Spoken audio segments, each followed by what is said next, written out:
Bonjour, bienvenue dans ma bibliothèque. Nous sommes à Montréal le 7 décembre 2013. Mon nom est Bruno Lalonde. Alors, depuis quelques mois, chez moi, on a RDI, le réseau d'information continue, là.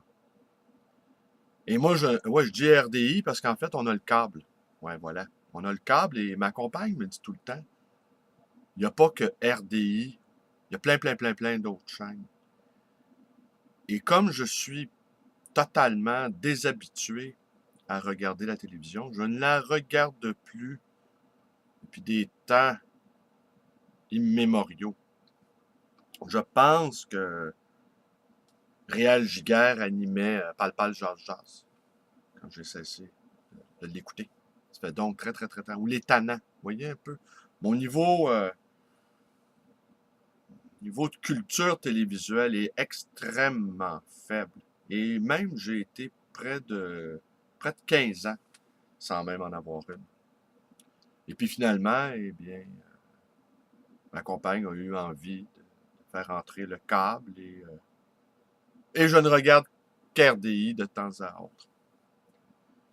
J'avoue que c'est pas fameux. C'est pas fameux. Vous allez me dire pourquoi je le regarde. Ben, j'essaye de me renseigner de temps en temps. Tout en considérant, ici Thibault sera ravi de l'entendre, qu'il nous faut être inactuels. Mais il y a des limites à être antédiluvien aussi. Alors, il y a des limites à être une créature préhistorique, ce que je suis. Alors donc, je vais commenter quelque chose. Je vais vous parler d'un des plus grands couillons de l'histoire du Québec, qu'on a nommé sénateur, Roméo Dallaire, le général à la retraite, Roméo Dallaire, qu'on a invité sur cette chaîne à commenter le suicide de 4 soldats canadiens. Et la journaliste nous révélait comme ça, cette information, que le taux de suicide dans la population en général était plus élevé que chez les militaires. Je comprends, 4 à queue leu, ben, c'est assez spectaculaire et c'est normal qu'on s'y arrête.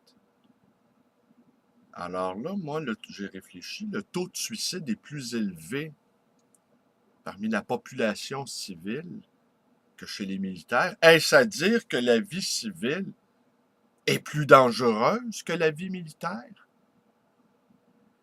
Être un militaire, c'est une façon aussi d'accepter de mourir. D'abord tuer. La job d'un militaire, c'est d'abord de tuer, hein, disons-le franchement, et d'être tué. Normalement, un militaire, par contre, ne fait pas la job lui-même. C'est d'autres qui la font à sa place. Alors là, ce Roméo Dallaire, on rappelle les faits, il était le général en charge au Rwanda, casque bleu, dirigeait les casques bleus, et il savait, en fait tout le monde savait qu'un grand massacre se préparait, et il a reçu l'ordre de ne pas intervenir. Je ne sais pas si c'est moi qui est vraiment un idiot, là, mais un héros, c'est précisément quelqu'un qui désobéit aux ordres. Alors, notre Roméo national a obéi aux ordres. Mon ami Édouard me rappelait qu'un militaire ne fait qu'obéir aux ordres.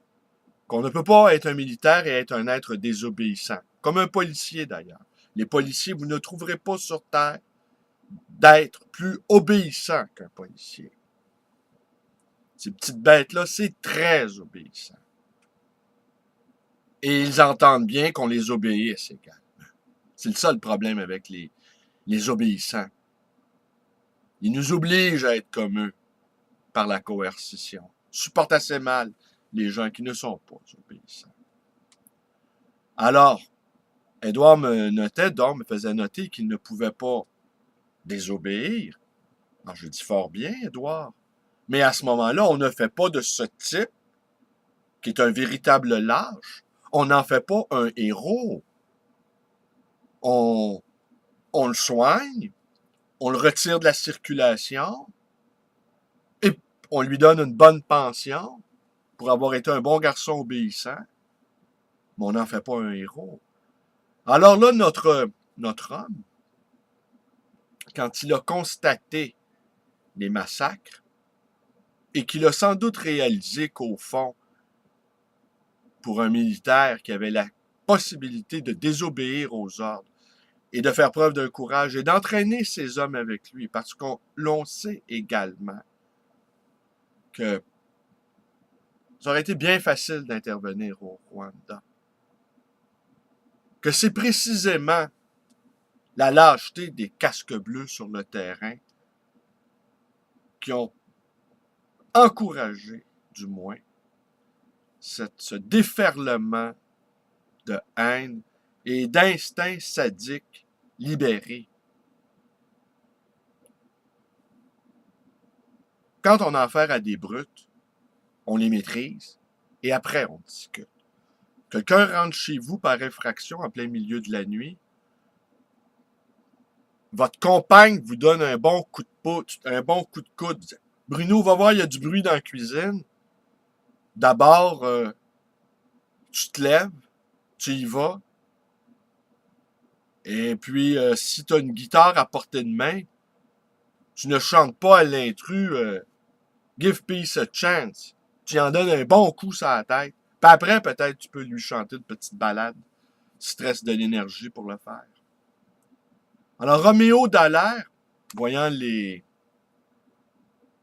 massacres qui s'étaient produits au Rwanda, est retourné chez lui dans son bungalow et sa femme l'a retrouvé dans le sous-sol, grimpé sur une chaise, essayant de se pendre. Ce qui est la marque du lâche, au fond. Ça finit toujours comme ça. Quand on a laissé faire une telle atrocité, de telles atrocités, il nous reste plus grand-chose à faire d'autre que se bourrer de pilules ou se pendre. Alors, notre homme ne s'est même pas pendu. Alors là, on le voit apparaître à RDI, frosté, gelé comme une bine, euh, dans un état quasi second, ce anti-héros qu'on a nommé sénateur. Et là, cet autre ami, Julien, me faisait remarquer que c'est comme ça que les Anglais aiment les Québécois. Des chickens, gelés comme des bines. Québécois, héros, un Québécois faisant preuve de courage, c'est pas quelque chose que les Anglais aiment. Ils aiment mieux les voir être lâches et puis ou se pendre, tant qu'à faire. Alors donc, je voulais en venir avec tout ça. Alors je me suis dit, mais qu'est-ce qu'il fout là? Alors donc, ah oui, donc je vous disais qu'il avait été nommé sénateur. OK, nommé sénateur. Et là, il est l'expert attitré de tous les soldats canadiens. Alors, dès que quelque chose se produit au sein de l'armée canadienne, on ressort notre anti-héros, et puis là, il part. Mais c'est d'un pathétique total. C'est clair que Roméo Dallaire, aussi, s'il avait désobéi, eh bien, probablement aurait passé, ben, pas probablement, aurait passé en cour martiale, on l'aurait attaqué de tous bords, tous côtés. Là, il y aurait eu un paquet d'experts à pointer qui nous auraient dit que c'est un mauvais exemple pour l'armée, que il y a des règles, il y a une chaîne de commandement, patati patata. Et finalement, peut-être dans 25 ans, 30 ans, 40 ans, on lui aurait érigé une statue. Mais là, on lui en érige une de son vivant pour la lâcheté dont il a fait preuve. Je devrais peut-être arrêter de regarder RDI. Et puis ma compagne aussi, elle trouve ça étonnant.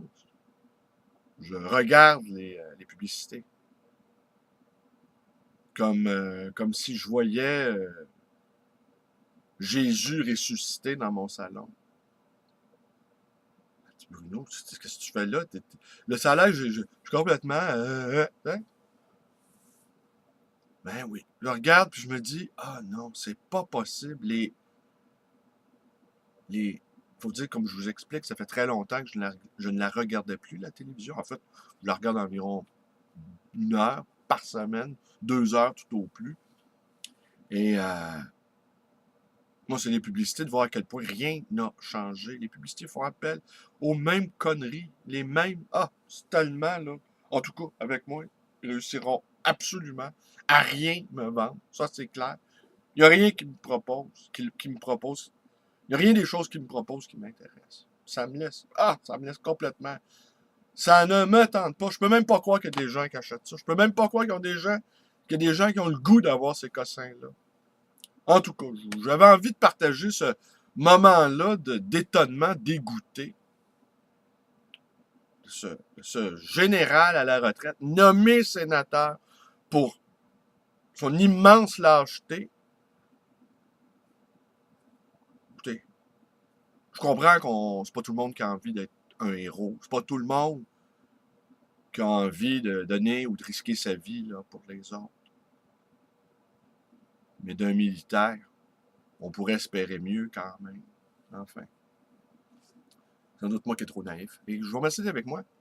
Alors, petite quoi au juste ce matin? Bon,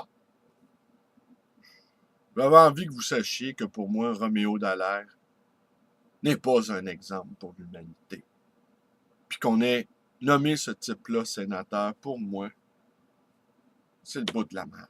Alors, je vous remercie d'être avec moi, ma chaîne vidéo, ma librairie, le Livre Voyageur, dans le quartier Côte-des-Neiges, librairie de livres anciens, de livres anciens et d'occasion. Mon numéro de téléphone, 514-736-0999. Et vous pouvez également me rendre visite dans mon bunker. Ben, c'est ça, ma librairie. Allez, bonne journée. Ah, ma page Facebook. Je dirais jamais de mal de Facebook. Je passe trop de temps là-dessus. Bye.